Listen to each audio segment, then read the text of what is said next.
Jedi Survivor is the contentious sequel to Jedi Fallen Order, but I don't say contentious because of the game's content, but rather its performance. This thing was blasted by the internet for its terrible performance on even the best of consumer computers. If I had to guess, that's why it still has a mixed rating in the Steam store. I rather enjoyed Jedi Fallen Order and just got around to trying Jedi Survivor. I just had to hope that my computer was able to run it, and my thoughts and opinions on the game will only be based on my own personal experience, regardless of the technical issues that might occur.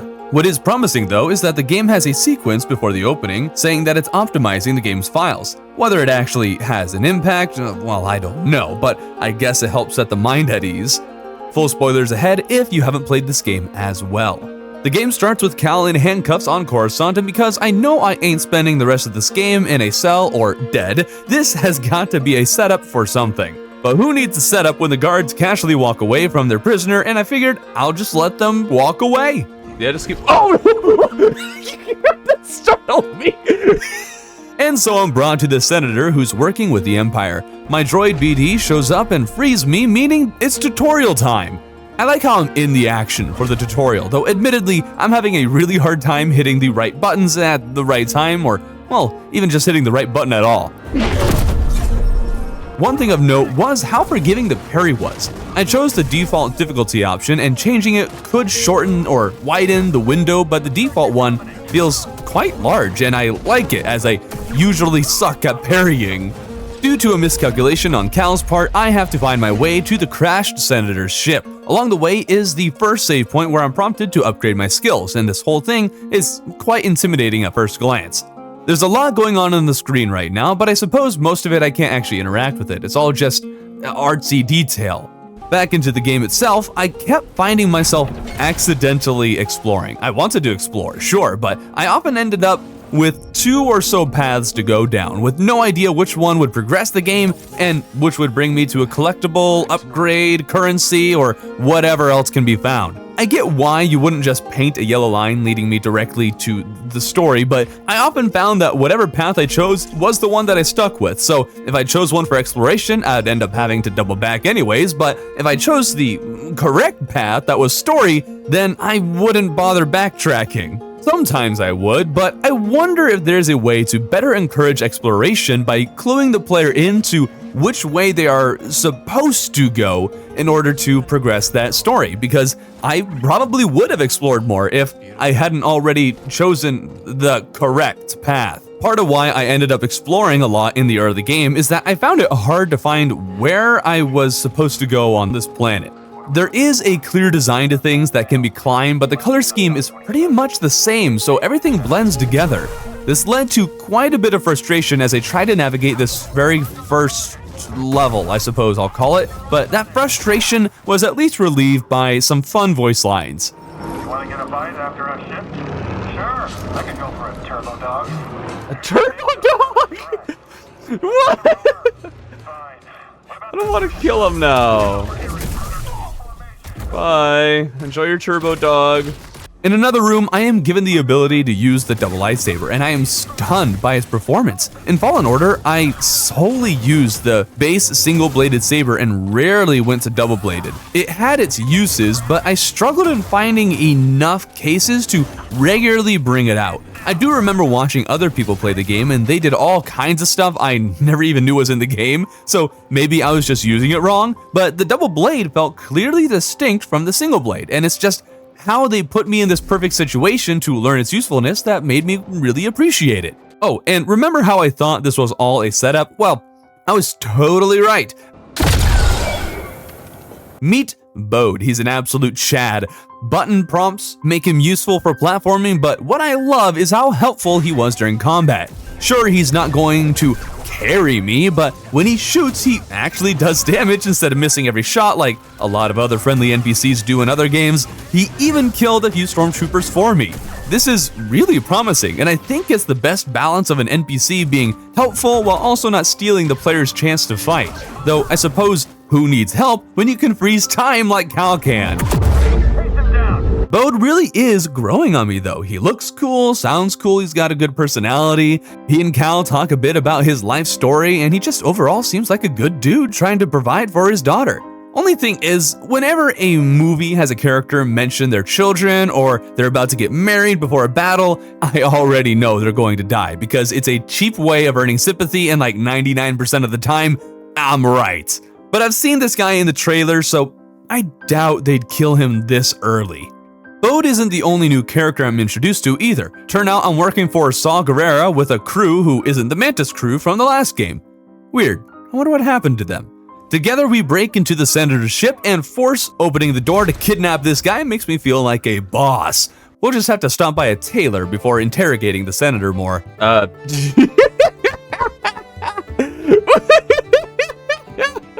Obviously, we're attacked.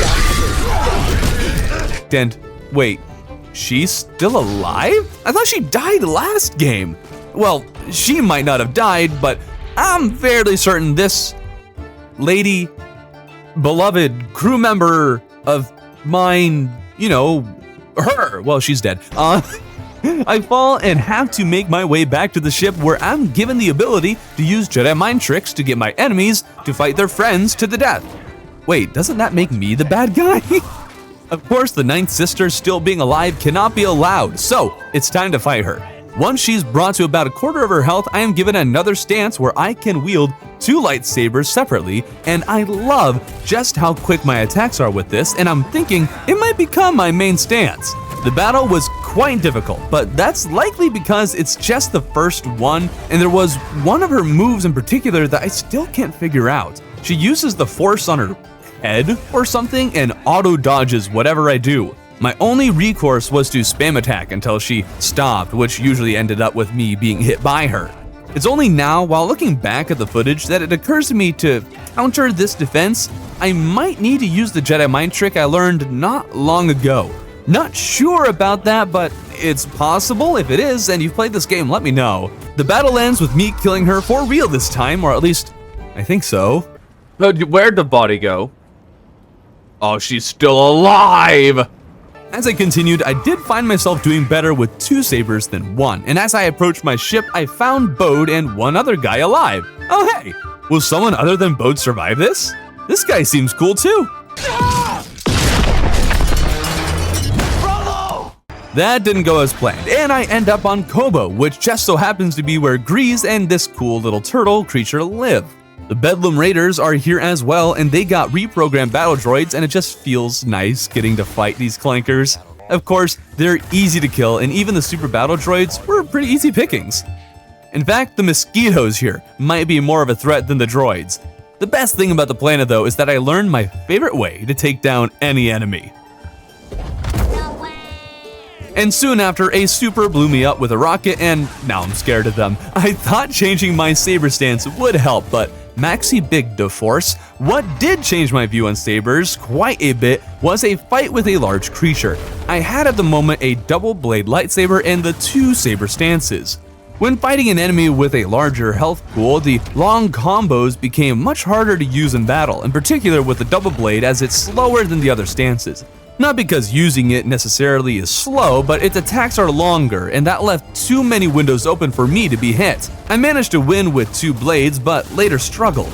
It wasn't until I went back to a single blade that I crushed the large beast without any issues. With this stance, I found it a lot easier for me to dodge and parry. It was this encounter alone that solidified this stance as my new main one. I made it to town where a funny frogman is being threatened, so of course I stick my nose into someone else's business. This results in a relatively easy boss fight and then a discussion with the boss I rather enjoyed. With a few lines of dialogue, the game established he is dangerous, intelligent, and cunning. Rather than fight me, he offered to leave in peace if I'd allow it. But even as he retreated, you could tell he was a serious threat. It walked a fine line very well, and inside the saloon is a fun droid, and I'm really liking the characters in this game. Well, most of them. What is with the girl in the background? She's staring blankly. She's still staring into the abyss. Are you okay, ma'am?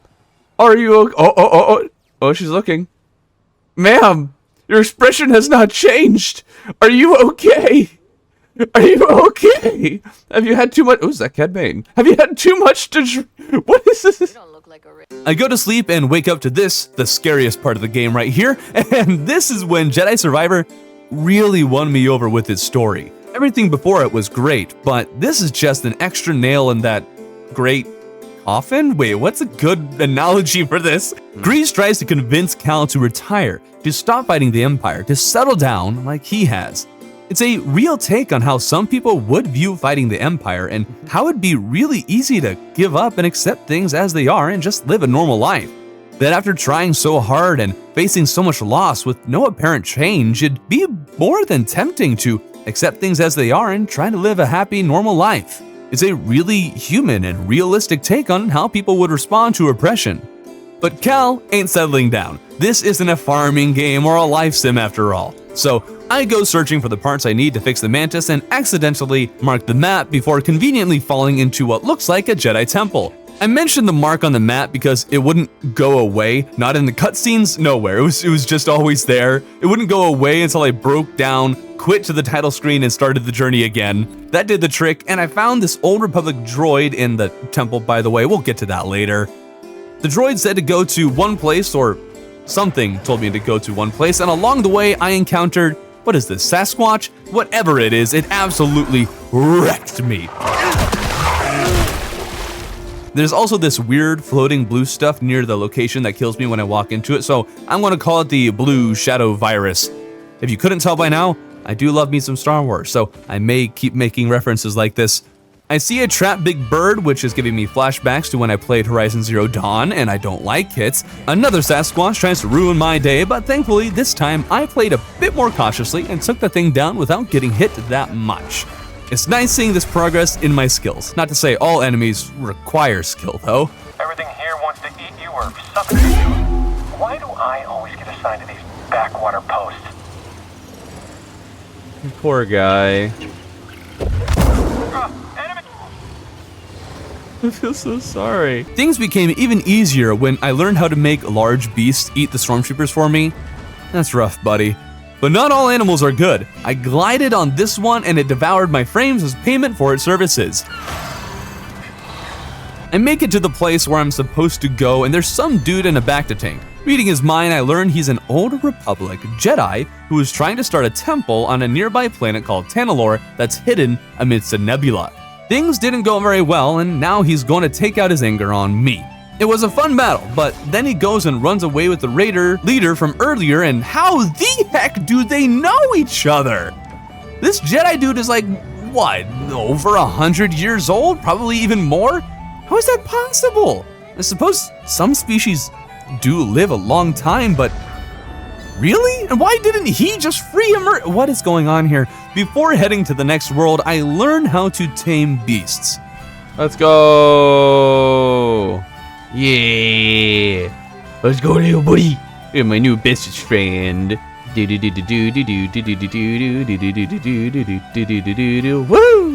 I will never let you go. Oh, look at that. Oh, that's kind of a cool one right there. Hold on. Huh. Oh, we got a purple one.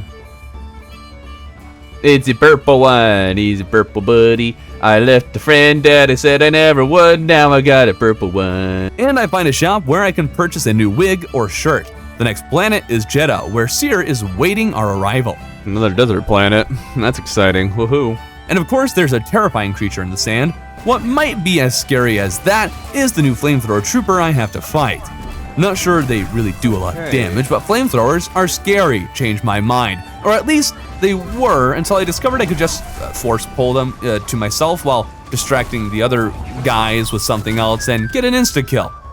I did also learn what's under the sand, and I'm glad it's not a worm. There's too many worms and stuff, alright? Enough worms. I think I was mostly avoiding the Empire's prying eyes until this one jet trooper jump scared me, and the others were being stupid.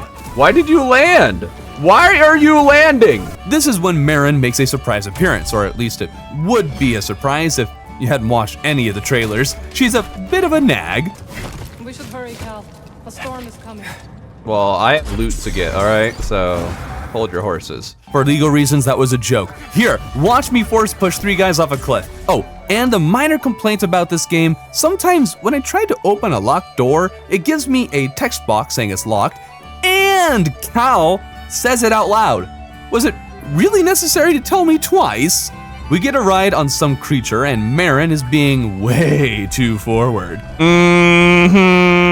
Controlling an animal that has stilts for legs is awkward, but it didn't last long. Now we have to walk through the sandstorm where a walker is giving me some trouble. I swear these things were much easier in the first game. Fighting it now, I'm genuinely unsure what to do. I can't hardly attack the legs because it'll drop mines on my face, and I can't seem to force push the rockets back at it. I can push them away, but it's hard to see them. They shoot off the screen. I can't see them.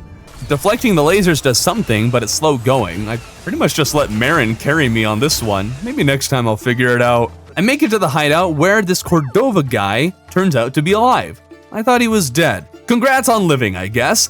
But that brings me to Seher, and there's some story and what have you, but the real star of the show is the new lightsaber stance. This stance adds a blaster, and I already know I'm going to love this. One of my main complaints with the first game is how short my reach was. It seemed as though I had to be able to punch a guy with my fist before my lightsaber could reach him. This stance, however, gives me the option to shoot for a little extra damage while also having a lunging fighting style, as though I were wielding a rapier or something. This means my melee has more reach, all of my attacks are quick, and I got a gun. Yeah, this is definitely my fighting style. The story brings me back to Kobo, where I had to get past this one gate, but jumping was not an option. Thing is, a flying creature was nearby, and that did let me fly over.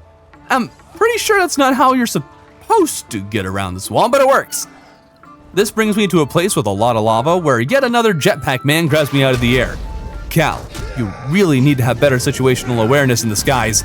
There was a bunch of puzzle solving before I reached the temple where some guy attacks me with a lightsaber. Wait. Is this a Jedi? No way, he didn't use the Force. He's not evil.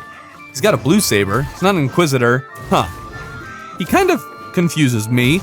Where did they get the sabers anyways? Oh well, I enjoy fighting saber-wielding individuals. I learned a little something about the story here, including that Dagon, the Jedi from the Bacta tank, wanted some device some other Jedi destroyed, and now I've retrieved it because Dagon left it here after it had been destroyed. On the way back to the Mantis, I found this purple thing I could interact with. Oh, what the nuggets? These are basically challenge rooms that usually have waves of enemies I have to kill. Some have time limits, some I just need to survive, other limits the stances I can use to fight. They were really cool extra pieces of content and a whole lot of fun. I made sure to stop and complete each of the ones I found along the way. But now that I've found what I'm looking for, I return to the town to get to the Mantis. What is Big Bird doing up there? Somebody needs to shoot down the Big Bird. But I should really be more afraid of the Mantis crew because they started teleporting. Well, when did you get here? Excuse, you were not here a second. Neither were you! The trip brings us to a shattered moon and we already have a problem. Bye, elevator. I wonder if it'll come back. What if it doesn't come back? No big deal. I'll just go and talk to the locals and ask for help. Oh. It was peaceful too, but it let me kill it. But I was justified because there really were enemies waiting in the shadows to kill me, as well as other enemies who weren't so hidden. Your poor guy, not even activated. I want to leave him alone. Can I leave him alone? There was even a Magna Guard, and that's so freaking awesome. Oh, let's go. Oh. I should have seen that coming. When I reached my destination, there was another lightsaber fight, so that's cool. He also had a cloaking device. Only problem is, I'm using a controller with target lock and, well, it doesn't lose his lock when he's invisible. That feels like a major oversight. Why make him invisible if I can see the glowing red target dot on his chest? Cal decides to take a break after killing him in order to make the crossguard. Gosh darn sequel references, get out of my game, and wait. Oh no, my other stances are gone and I can't change it. I'm stuck using this for now. And even worse, I am terrible at the heavy weapon style in every game I've ever played, and this one is no different. I did fine, I suppose, but I can never time the attacks just right, at least not consistently. I do see a place for this style, because if I get one hit, I can basically chain my attacks until the enemy dies, and that's pretty great. I just take too many hits before I can get that first hit in, so it's just not for me. We return to Jeddah and the Empire has some forces in the vicinity. We're going to deal with them, but the only problem is that I have absolutely no idea where I'm going. If only I had this really cool thing called a map I could check. BD. This chunk of the game was probably the worst part. There were exploding spider crabs that were a pain to deal with, and a whole lot of climbing. Why do so many games have this? Does anybody like climbing? Sure, a little here and there is one thing, but this section had a whole lot of climbing, and while it's just not interesting, I guess it's realistic, but is it interesting? I'm staring at walls as I hold the stick in the intended direction until I eventually reach the end. There's gotta be a better way to do this, right? This part of the game also had the most frustrating puzzles of them all, but only because I was in a large area and was fixated on one thing while missing the solution that was, well, another thing. It didn't take long either for the same thing to happen with another puzzle. Not even sure this one could be called a puzzle though. My problem was that I was so fixated on climbing onto the top of the platform, I missed the wall I could run on entirely. And then not long after that, I was swinging on a rope, and previously I had forced these platforms out of the walls and I figured I should use the rope to ascend. It didn't even occur to me to go straight ahead into the wall in front of me until I landed on the platform, looked around, and saw nowhere to go. All of these had relatively simple solutions, but I got stuck in my own head so much that they became genuinely frustrating. They were, however, one of the last frustrating parts of the game, as afterwards I was given a mid-air dash ability. And this new form of movement opens a can of new possibilities. And because I need it after those frustrating puzzles, I force pushed a jetpack trooper to his death. Did I just pushed a jetpack trooper to his death? It's funny because he should have flied, not because I killed a guy. Maxi Big Da Force. Now, one of the reasons I'm out here is to save some dude, and this Empire is close to finding him. Even so, I'm not afraid. This'll be easy. But look now. I'm waiting. Any second now. You feel free. I'll give you a free shot. You know, it's Dodge this. okay. And any moment. All right. Dude did still end up getting squished. This burrowing octopus droid. Wait, what exactly is this thing? Is it a droid? Is it a ship? I don't know. Whatever it is, it's tearing apart the facility, and Marin gives me the ability to jump through. What are these called? Ray shields, and this ability has made Star Wars Jedi Survivor into an actual platformer, and I'm all here for it. It's just that that's not the only thing Marin gives Cal.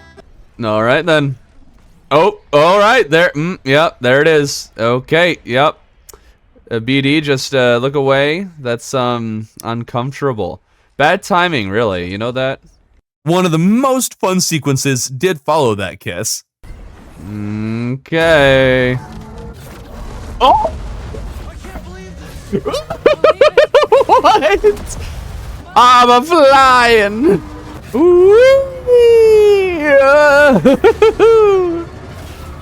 I'm flying. Ah, my goodness. There was also another glowing purple thing, but this one wasn't combat, it was platforming. It was quite difficult, but also really fun, and after playing Celeste not long ago, I feel more comfortable with tough platforming like this. I made it back to the base where it would turn out elevators are more dangerous than any enemy I've encountered thus far. What? I just died to an elevator. Cal is sent to an old CIS ship where I quickly got sidetracked.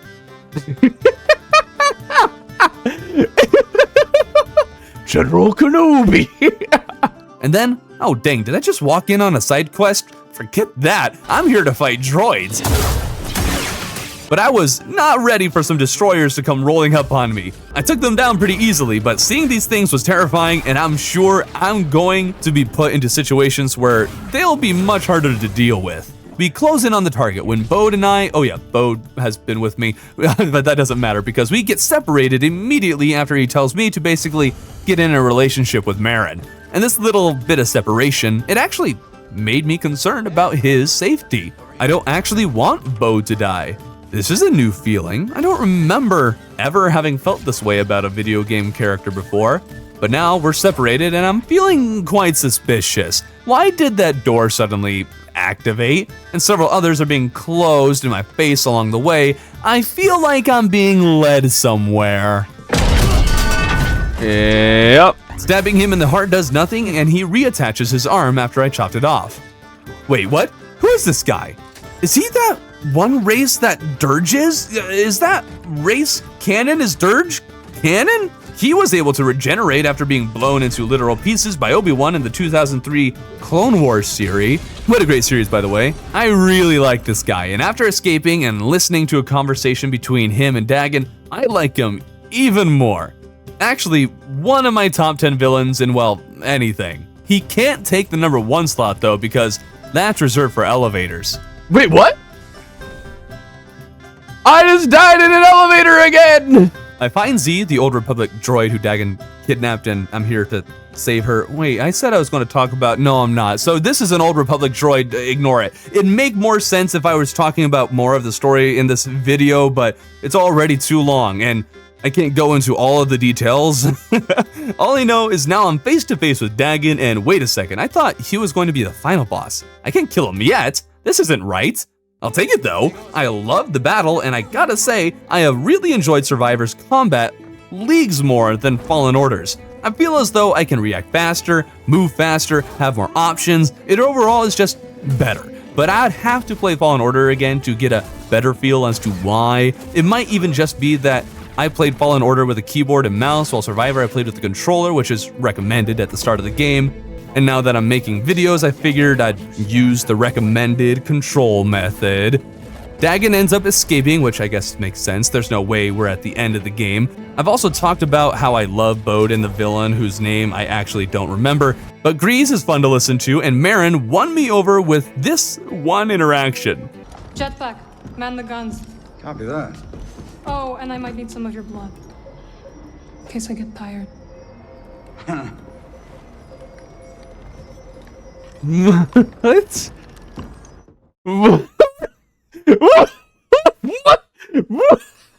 We return to the moon where there's this big beam, and it has me a little worried. It's another Death Star, isn't it? It's going to be another Death Star. It was actually a whole lot of fun though. The platforming with this thing always going off made things interesting. And there was even a battle that took place in the middle of where it would fire, so I could force push enemies into the laser to kill them while also needing to avoid it myself. I made it to a workbench that I apparently have to interact with to continue the story, and I would never have put that together if I hadn't actually wanted to customize my weapon in that moment. Here I learned Dagan's Jedi friend casually chopped off his arm. That's cool. Dagan didn't just go straight evil and murder everyone. He isn't the worst guy in the world. He's twisted, but not irrational. Not long after that, I get to fight Ravis. Ravis is his name, and I love him even more. Why did you activate the array? It's been many years since I last took the life of a Jedi. Why did you activate the... I heard you. That was just perfect. Anyways, I fought Ravis and brought him down to 0 on the first attempt, which had me worried. That was an easy fight. Please don't make this awesome dude so easy to beat, and, well, they didn't. Time for round 2, but this time he's moving faster and doing unblockable move after unblockable move, and I'm killed in seconds. That's more like it. Now victory feels earned. We return to Kobo, where I learned something new. Wait, what? Wait, what have I done? This poor guy. Oh, the poor guy.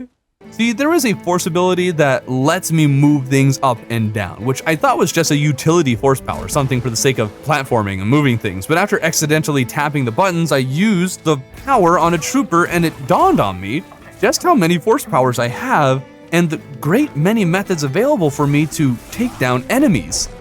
This game really has a massive number of styles you could use, and I greatly appreciate it. You don't even have to use anything but your lightsaber, but there's always some power that could greatly improve your odds, and that power varies depending on the situation. although if there's a cliff, force push is the only way to go. I find my way to an Imperial base where the man, the myth, the legend himself is here to stop me. Somebody had way too much fun with that. Too bad Rick was spoiled for me. That would have been awesome to experience blind. I'm closing in on Dagon's position, and there's this beautiful place I'm brought to where Dagon's raiders and the Empire are fighting, but that's not important because my frames have vanished. For some reason, I opened up the game that day and it would not run properly. I tried closing and opening the game with no luck and ended up needing to restart the computer before it returned to normal. I can stand. I can fight. Many enemies later, and it's time to fight Dagon for the third and final time. I still don't even know what to say about these battles other than that they've been fun thus far. I felt I could read their moves, and so when I died, it felt as if it was my own mistake and not like I was being cheated by the game or it was being unfair. The combat was satisfying, and I think my pew-pew gun might be a little overpowered when it comes to bosses, but yeah, it was great, and I took Dagon down. Afterwards, Cal and Bode talk, and there seems to be some disagreement as to what to do with the compass that they're taking from Dagon in order to find Tanalorr, but Bode goes along with it, even though he doesn't seem to be super happy about it. But something isn't quite right. I just beat the final boss, and yet I'm still playing the game. I didn't get a cutscene with credits or anything, and it's got me feeling uneasy. Why is the story still going? That's when I had a terrible thought. So I've got this terrible feeling in my gut that Bode is a traitor. No, Bode, please. Please don't be an Imperial spy, Bode. And not 2 seconds later, No! No! gosh darn it, game, why'd you make me care? Bode, you can't run away. Oh, just never mind me.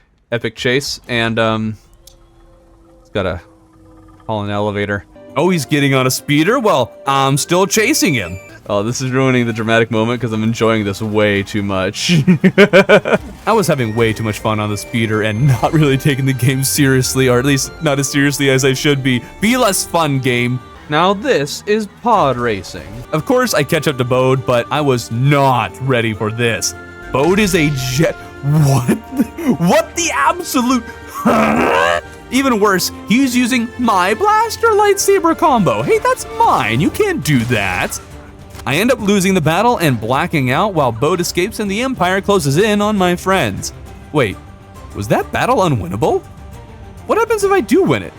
Can I win it? Cause now I'm Seher.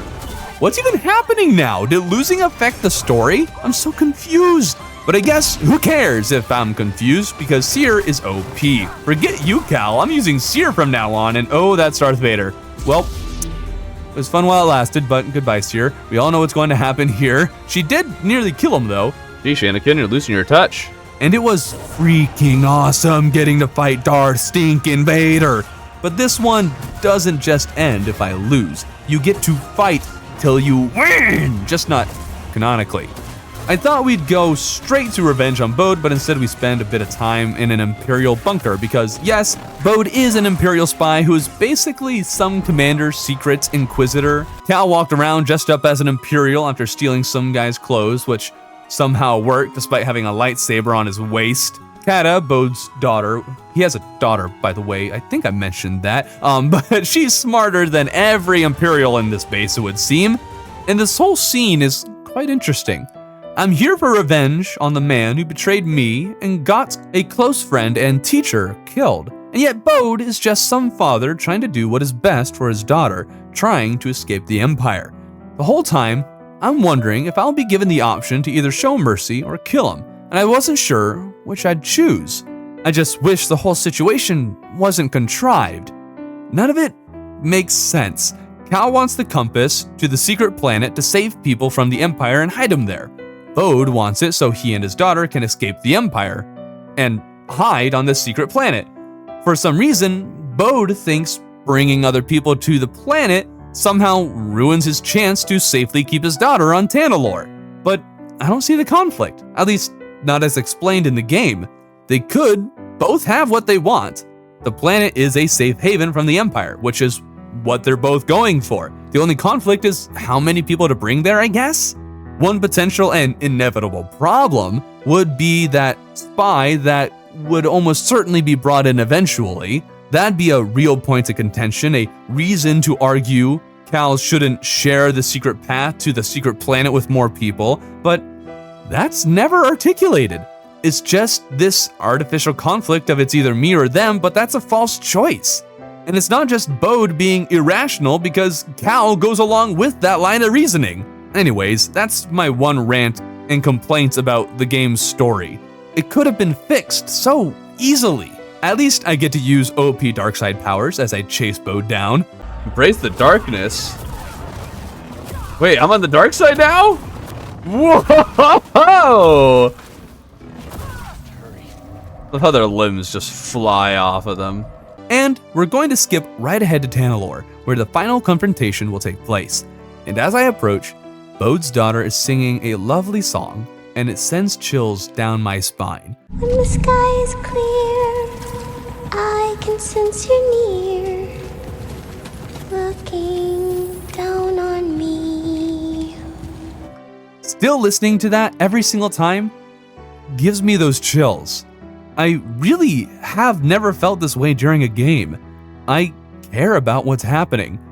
As the battle with Bode begins, I really don't want to fight him. I want to find another solution. I want to spare his life. But that wasn't an option because Bode is acting more stupid by the day.